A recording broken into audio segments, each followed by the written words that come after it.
AP సీఎంగా చంద్రబాబు ప్రమాణ స్వీకారోత్సవానికి Telangana CM Revanth వెళుతున్నారా? బాబుతో ఫోన్లో రేవంత్ ఏం మాట్లాడారు?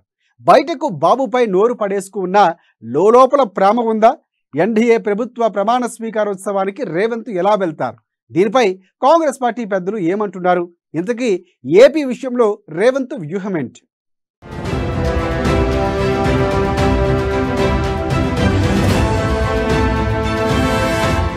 టీడీపీలో రాజకీయ నేతగా ఎదిగిన రేవంత్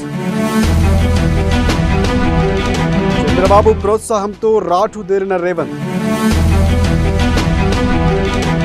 అనతి కాలంలోనే సీఎం అయిన రేవంత్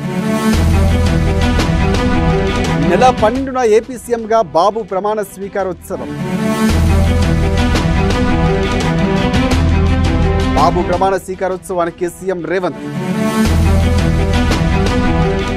టీడీపీలోనే రేవంత్ రెడ్డి ఎదిగారు. చంద్రబాబు ఆయనను ఎంతో ఆదరించారు. అతి తక్కువ కాలంలో రేవంత్ రెడ్డిని చాలా కీలకమైన స్థానానికి బాబు చేర్చారు. బాబుకు ప్రతిభావంతులంటే ఇష్టం.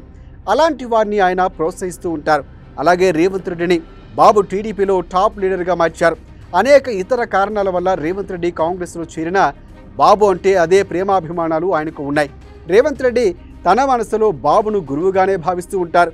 ఇక రేవంత్ రెడ్డి కాంగ్రెస్లో కూడా అనతి కాలంలో ఎదిగి ముఖ్యమంత్రి అయ్యారు. డిసెంబర్లో సీఎం అయిన రేవంత్ రెడ్డి ఏపీకి ఇటీవల వెళ్లారు.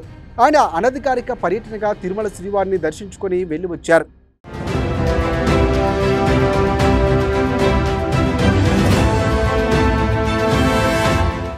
అయితే రేవంత్ రెడ్డి అధికారిక పర్యటన ఏపీలో షురైంది. నెల 12న టీడీపీ అధినేత చంద్రబాబు ముఖ్యమంత్రిగా 4వసారి బాధ్యతలు స్వీకరిస్తున్న నేపథ్యంలో రేవంత్ రెడ్డి ప్రత్యేకంగా హాజరవుతున్నారు. ఏపీలో టీడీపీ కూటమి విజయం సాధించడంతో రేవంత్ రెడ్డి ఇప్పటికే ఫోన్ చేసి చంద్రబాబుని అభినందించారు. బాబు కూడా ఆయనకు తన ప్రమాణ స్వీకారానికి రమ్మని ఆహ్వానించారు. తొందరలో అధికారిక ఆహ్వానం పంపుతామని కూడా చెప్పినట్లుగా బోగట్ట.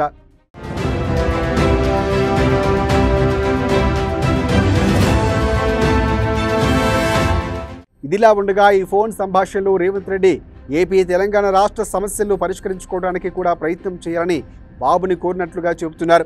మొత్తం మీద చూస్తే గురు శిష్యులు ఇద్దరు చాలా కాలానికి ఒకే వేదిక మీద కనిపించే అవకాశాలు ఉన్నాయని అంటున్నారు. ఇక చంద్రబాబు ప్రమాణ స్వీకార కార్యక్రమానికి దేశ ప్రధాని నరేంద్ర మోదీ, ఇతర కేంద్ర మంత్రులు, ఇతర రాష్ట్రాలకు చెందిన వివిధ రాజకీయ పార్టీల నేతలు కూడా హాజరవుతున్నట్లుగా భోగట్ట. అయితే కాంగ్రెస్ నుంచి పెద్దలు హాజరు కారు అని కూడా అంటున్నారు. కానీ అదే పార్టీ నుంచి రేవంత్ రెడ్డి హాజరు కావటమే ఒక స్పెషాలిటీగా ఉంటుందని అంటున్నారు.